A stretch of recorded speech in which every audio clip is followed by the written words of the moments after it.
I'm Al Gray, but we're all in a gray nation, a nation in which the rule of law is eroding and the Constitution is fading.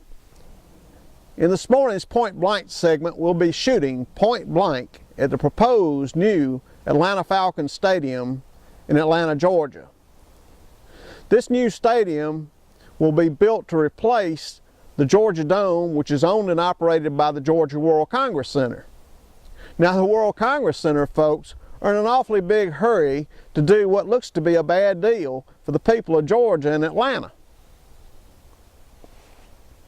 The stadium construction is to be funded by $20 million a year in growing streams of hotel-motel tax from Atlanta, Fulton County.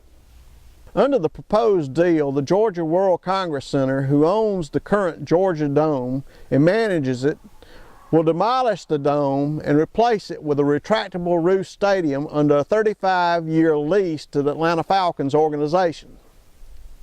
The Atlanta Falcons are owned by Arthur Blank, a gentleman who earned his fortune at Home Depot. Mr. Blank is number 311 on the Forbes list of the wealthiest Americans with a net worth of $1.5 billion.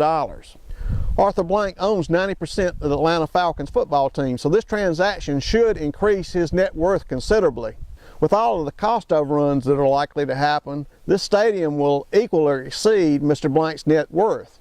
73% of Georgians were so opposed to this deal that the arrangements got lifted from the Georgia General Assembly and shifted over to the city of Atlanta. Behind the scenes, Georgia Governor Nathan Deal and Atlanta Mayor Kasim Reed seem to be negotiating a contract that will give away the farm without getting $200 or $250 million more that needs to be gotten from the Falcons. The Georgia World Congress Center was sent a list of 10 questions regarding this negotiation.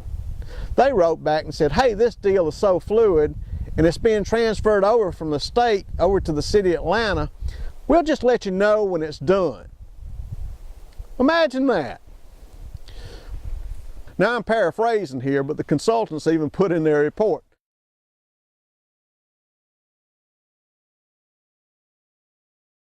the Georgia World Congress Center's own consultant said, hey, this is such a sweet deal for the Falcons, you really need to have terms in there where if they ever sell the football team, that the public gets some of their money back. But guess what? It's not in the deal anywhere. Some other little tidbits that are in that consultant's report are that they expect that ticket prices will go up 20%.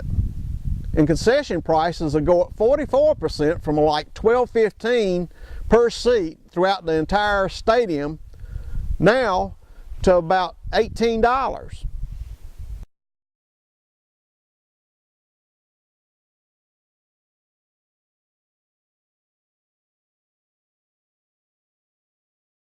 We really don't know what's going on behind the scenes, but Atlanta Mayor Kasim Reed and Georgia Governor Nathan Deal seem to be negotiating a contract in secret that gets very little money back for the public in exchange for the stream of revenue that goes into this project.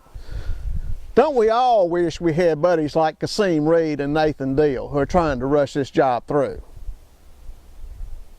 Wouldn't it be wonderful to have a $1.2 billion stadium for free? This has been Point Blank on A Gray Nation, and I guess you can hear it in the background. There's some beagles running a rabbit.